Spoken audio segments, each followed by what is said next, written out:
Hello, I'm the Angry Spork. It's Valentine's Day yet again, and I figured, hey, why not do another themed video?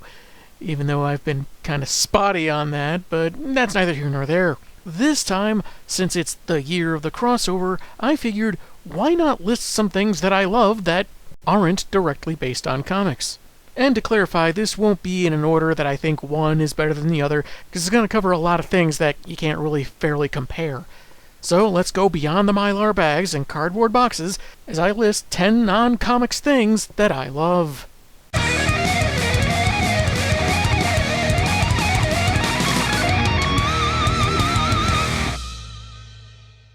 Number 10. 3 Doors Down. I get that this band might not be everyone's cup of tea, and that's fine, but I do enjoy their music, and I think they're a solid rock band, not one of the rock subgenres. Not that I mean any offense to those specific genres.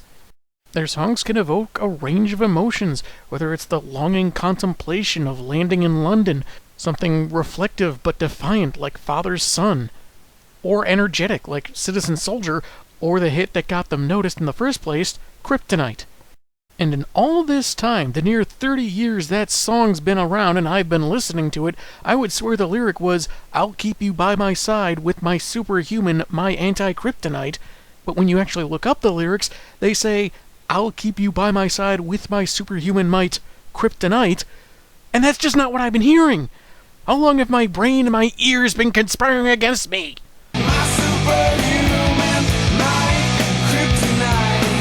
Okay, listening to it a little closer now, I can kinda see where maybe in the space between might and kryptonite, my brain might have filled in the gaps accidentally with anti-kryptonite and so forth. Though I'll probably still keep hearing it incorrectly. Where was I? Oh, right, I really like this band. Yeah, I know, they performed at the inauguration of the Mango Antichrist, but I'm not gonna hold that against them. Number 9. Disney's Hunchback of Notre Dame. This movie came out at a time when I was kind of growing out of the whole Disney thing, and what really struck me is that it was dealing with religious subjects in kind of a serious manner, and I didn't see that very often in animation, much less Disney. D. Damnation. E. Eternal damnation. Wait between lashes. Otherwise the old sting will dull him to the new. Yes, sir. The children of God. And kind of like with the Nightcrawler episodes of X-Men TAS that I mentioned last Valentine's Day, it did kind of resonate with me because of the involvement of Catholicism. It doesn't shove the religion down anyone's throat, and it's not really disrespectful of the faith either. And while I've never read the original Hunchback story, I'm aware that Disney made several deviations from the source. And regardless, I enjoy the animation, which holds up very well these days. I actually liked the fact that Quasimodo didn't end up with the girl in the end, simply because he was infatuated with her and she just didn't feel the same way, and it would be kind of silly for her to just instantly fall for him just because that's what then modern-day storytelling demanded. And it definitely has the best villain song of any Disney antagonist, possibly any antagonist that ends up singing, with Frollo's Hellfire sung by Tony Jay, the late British actor with a glorious man voice.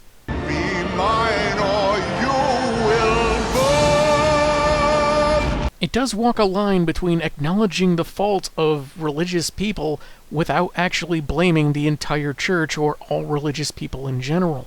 And while Quasi's gargoyle friends can be fairly entertaining, I was kind of interested in the theory that they were part of Quasi's imagination because he was so lonely, and he just created these friends to keep him company. Though, obviously, if you've seen the movie, that theory doesn't pan out. And now I wonder how different the movie would have been if, instead of these legless statues, his friends were instead different gargoyles, specifically Hudson, Angela, and Goliath. Number 8. Chris Farley. For those of you who might be a bit too young to remember, Chris Farley was a young physical comedian who made a name for himself on Saturday Night Live in the 90s. He was often the big guy who would crash into things, and it was hilarious.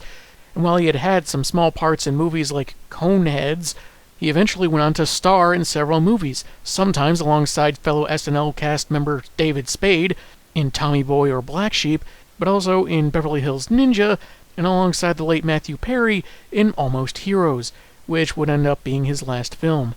Sadly, despite all the joy he brought to people, Chris Farley had a lot of inner demons and struggles, which led to a very sad and premature passing.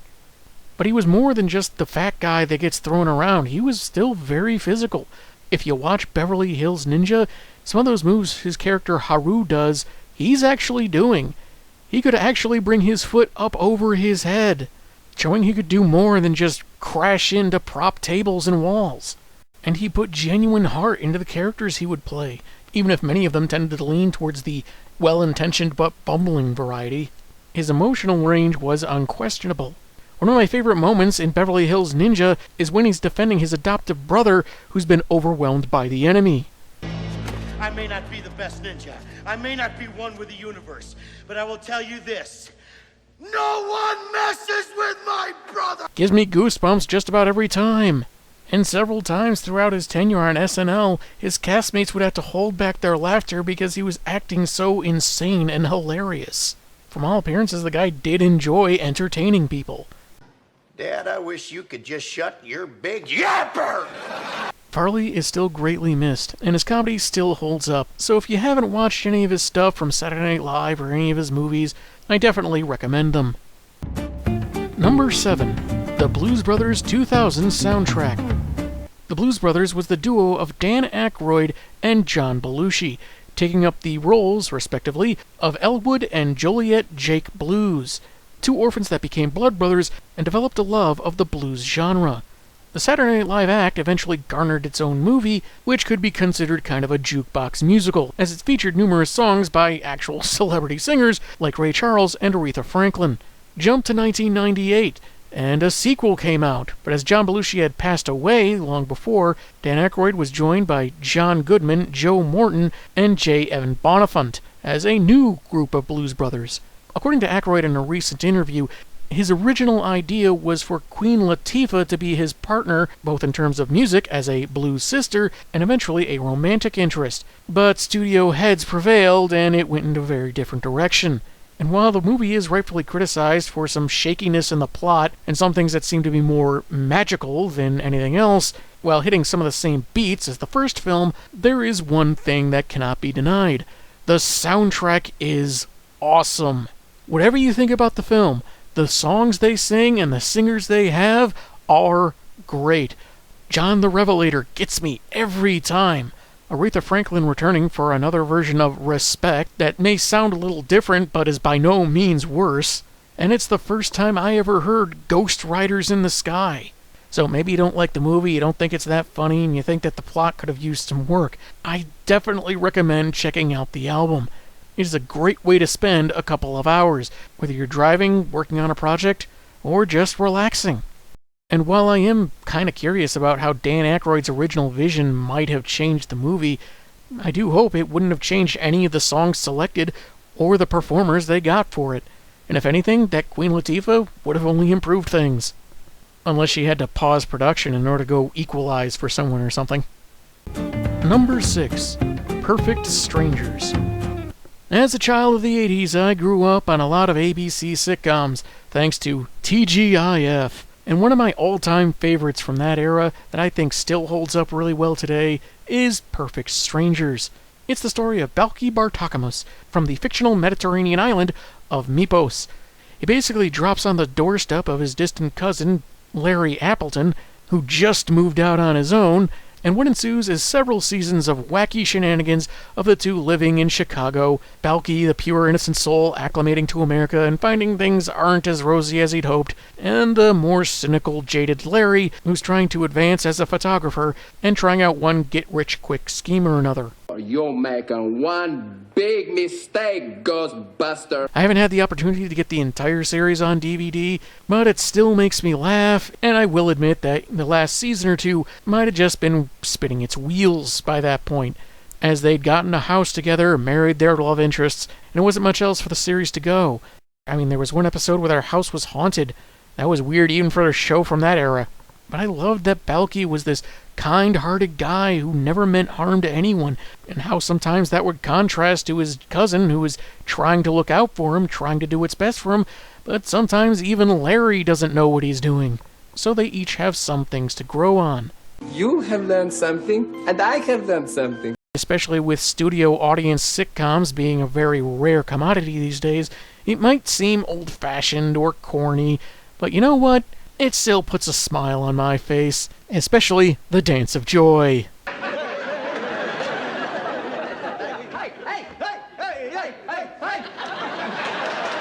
Number 5. Transformers. Yeah, you know what I'm talking about, those little changing plastic robots. I enjoyed the cartoon when I was a kid. I don't think I was as devastated by the death of Optimus Prime in the movie. Maybe I just didn't watch it at just the right age. I enjoyed Beast Wars, which got me back into loving the series again. Beast Machines had its ups and downs. And I have much more mixed feelings about some of the anime-based entries we got here in America. I liked Transformers Animated and wish that had gotten more seasons, though its rather abrupt cancellation did give us Transformers Prime, which was great in its own right, and not just because Peter Cullen came back as Optimus. Early information about the show had RC claimed as being the least flawed of the characters, and I remember a buddy of mine being a little concerned that would make her some kind of uppity, perfect character, but no, that was not the case at all.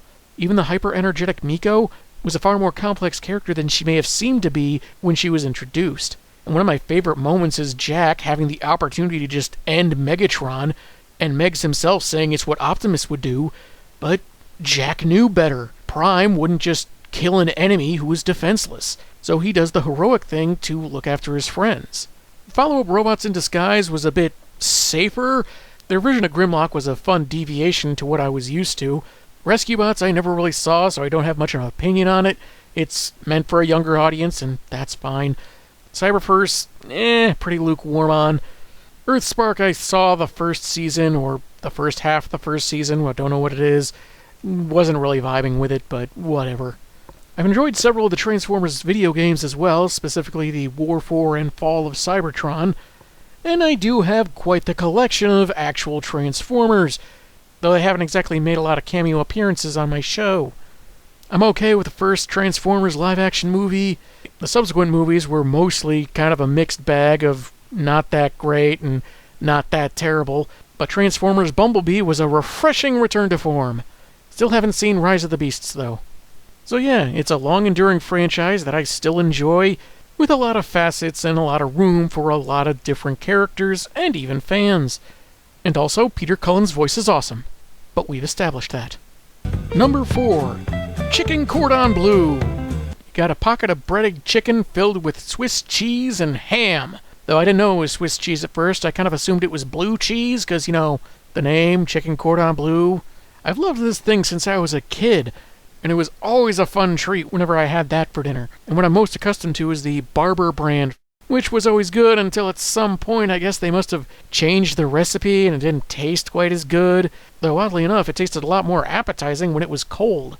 Couldn't figure that one out, but fortunately they made changes to the recipe and now it's good again, though admittedly I don't have a lot of experience with other brands of Chicken Cordon Bleu, except one brand that I had a few times while I was working in retail. I had it for a real quick lunch, and it didn't taste quite as good. And fun fact, when I worked at Subway for a few years in my teens, I actually experimented with a Chicken Cordon Bleu sub. I don't remember it going all that well. It obviously didn't taste quite the same. I'd say maybe it needed more cheese, but that's kind of the typical American response to any dish, isn't it? Number 3. The Ratchet & Clank series. The story of an anthropomorphic Lombax and his little robot buddy traversing the galaxy, fighting off evil with an array of wacky weapons. The gameplay is kind of the same throughout most of the series, and while you do get many of the same weapons from game to game, they do tend to change things up, even if that change is just that the transmorphing way that turns your enemy into a chicken later turns them into a duck. It's still funny. Comedy is consistently good, and while some might see it as repetitive, I consider it more just not tinkering with what works. They give you some new enemies, they give you some new challenges, and I've seldom been disappointed. Except with Secret Agent Clank. I couldn't finish that because I couldn't get past the weird rhythm card game. I do have the trade of a Ratchet & Clank mini-series, which I'll probably review sometime down the line, and the movie was a mixed bag. As a fan, I enjoyed it for all its faults, but I think maybe that's what killed it for audiences who weren't familiar with the series. And I have mixed feelings about the subsequent game based on the movie that's based on the game, because it feels like it's rebooting the entire game series instead of picking up where it left off. And the thing about the video games is that, while there were some connective threads and storylines, you could basically pick up any one of them and not be totally lost as to what's going on. So starting over didn't really seem all that necessary to me. But hey, if you want a fun, simple game where you can just blast away your enemies and the environment with obnoxiously absurd weapons, Ratchet & Clank is the way to go. Number 2. Kung Fu Panda 2.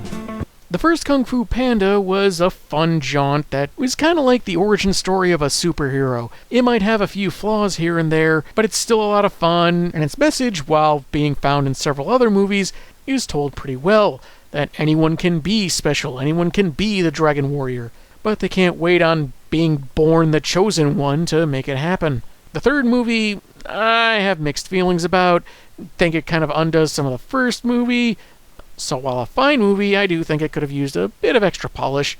But then there's the one in the middle, the second movie, which starts out with probably the best fight scene as Po has grown into his role as a warrior and fighting alongside his idols, and gives him a serious emotional arc to go through, having him recall a past he'd completely forgotten, and to move beyond that pain to help his friends.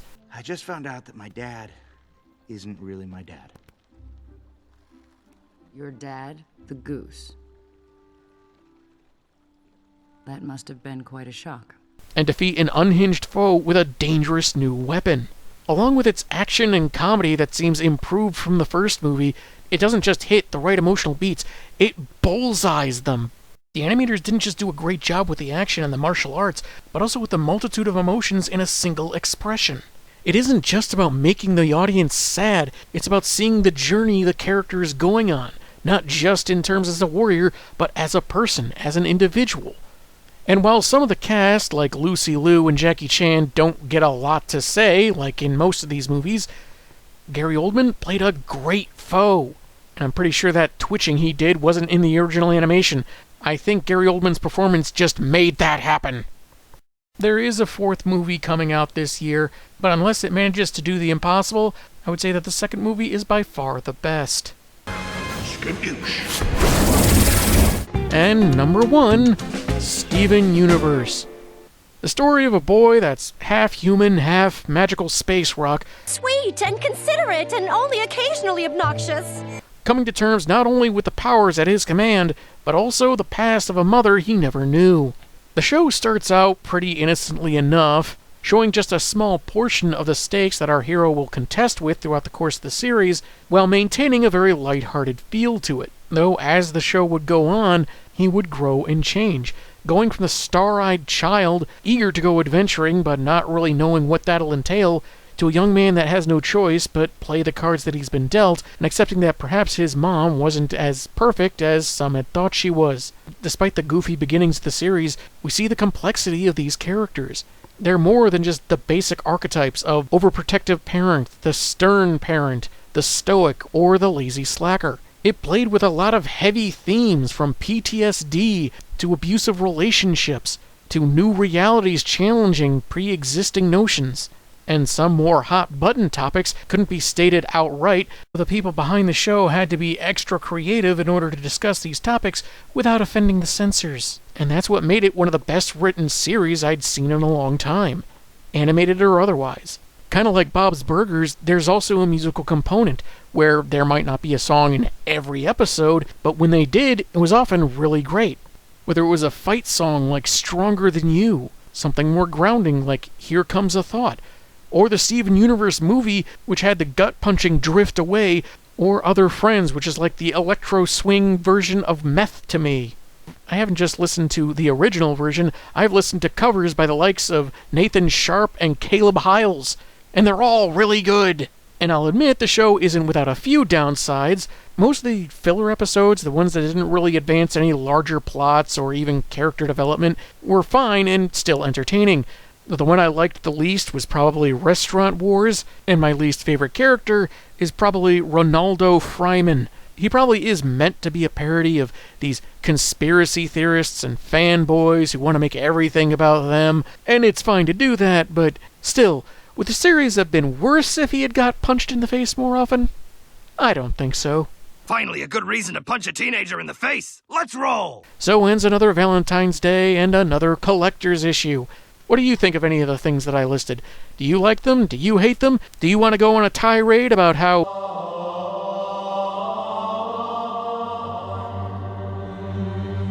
Oh, well, I didn't put you at the top because, it's just a fun, silly, pointless little list that I'm making. I couldn't put you at the top of that because you're just so much more important, Lord. I mean, to make you number one would be like a vanity project. See? Yeah.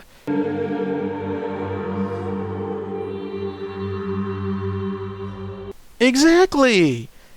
So, about those superpowers. Uh-oh. Happy Valentine's Day, everyone. I'm the Angry Spork, and I think I'm about to get smoten. Now I lay me down to sleep!